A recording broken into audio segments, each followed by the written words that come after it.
Salut à tous, bienvenue dans un nouveau tuto et on va voir aujourd'hui des automatismes importants à acquérir avant de faire voler son drone.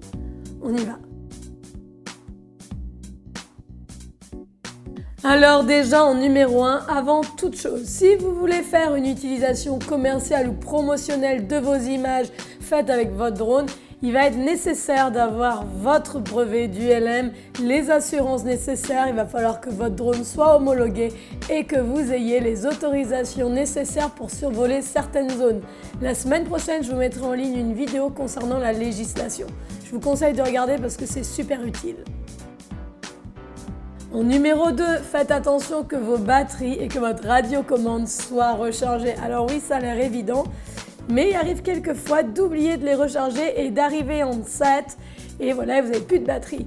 Donc pour éviter que cela vous arrive, je vous conseille de recharger vos batteries après chaque vol. Attention cependant, si vous avez enclenché sur l'application DJI le déchargeur de batterie, je vous conseille quand même de vérifier que vos batteries soient rechargées le soir avant votre jour de tournage par exemple. 3. Une fois qu'on arrive sur place, on va acquérir l'automatisme de scruter l'environnement qui se trouve autour de nous. On va faire attention à ce qu'il n'y ait pas de câble électrique, on va faire attention au vent, à la luminosité, aux arbres, etc. C'est très important, ce passage est très important puisque justement ça va vous permettre d'éviter de prendre des risques inutiles, mais aussi de prendre connaissance de tout ce qui se trouve autour de vous. Ensuite, très important, on va calibrer notre drone. Je vous conseille vraiment d'acquérir cet automatisme, c'est important. Calibrez votre drone dans le sens inverse des aiguilles d'une montre. Pourquoi? Parce qu'en cas de pépin, évidemment, si vous l'avez calibré du mauvais côté, que vous avez une assurance, vous allez l'avoir dans le baba. Donc pensez bien à calibrer votre drone dans le sens inverse des aiguilles d'une montre. En numéro 5, on fait très attention à de ne pas être dans une zone sensible. Faites attention de ne pas survoler des foules, faites attention de ne pas être près d'une centrale nucléaire, près d'un aéroport, etc. Faites très attention à vos zones de survol. Ça peut vous attirer beaucoup de problèmes, ça peut vous coûter très très cher et c'est des risques en fait qui ne valent pas la peine d'être pris. Donc faites très attention aux zones de survol. Chose aussi très importante, avant de faire voler notre drone, on va s'assurer à ce que le mode GPS soit enclenché. Comment on va savoir que notre mode GPS est enclenché? Tout simplement, déjà vous allez entendre une voix off vous dire que votre appareil répond au satellite, etc. Et aussi en haut à gauche de votre application, vous avez une ligne qui va s'activer en vert.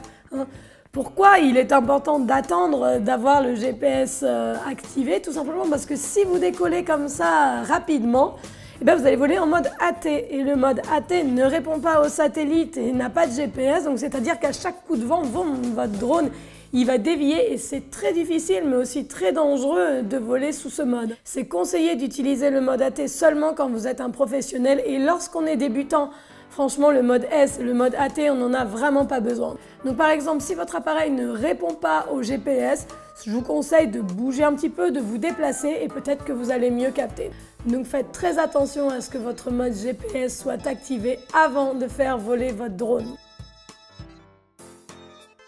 Ensuite arrivent nos réglages. On va régler notre altitude de retour à la maison, mais aussi régler notre appareil photo ou notre caméra. Je vous conseille de faire au maximum vos réglages, évidemment, avant votre décollage. Pourquoi? Parce que vous avez des batteries qui n'ont pas beaucoup d'autonomie. Donc en fait, si vous faites décoller votre drone et qu'en plus vous devez faire tous les réglages, ça va prendre du temps sur votre temps de vol. Donc vous pouvez évidemment ajuster votre caméra une fois que vous êtes en train de voler, pour la luminosité, etc. Mais vraiment préparez tous vos réglages à l'avance avant de décoller. Ensuite, on va se positionner dans un endroit stratégique. Alors déjà, pour le décollage, vous voulez vraiment être dans un endroit ouvert. Mais pendant le vol, vous voulez évidemment aussi avoir un endroit ouvert. Mais ce que je vous conseille, moi, c'est d'avoir une perspective perpendiculaire au vol de votre drone. Pourquoi? Parce qu'en fait, si vous êtes dans un axe parallèle, vous n'avez pas de champ de profondeur. Donc, vous ne savez pas vraiment quand est-ce que votre drone arrive près d'une falaise, arrive près d'un mur. Moi, je vous conseille toujours d'être de côté. Comme ça, vous pouvez avoir un champ de vision qui est beaucoup plus, qui est beaucoup plus pratique pour piloter, en fait.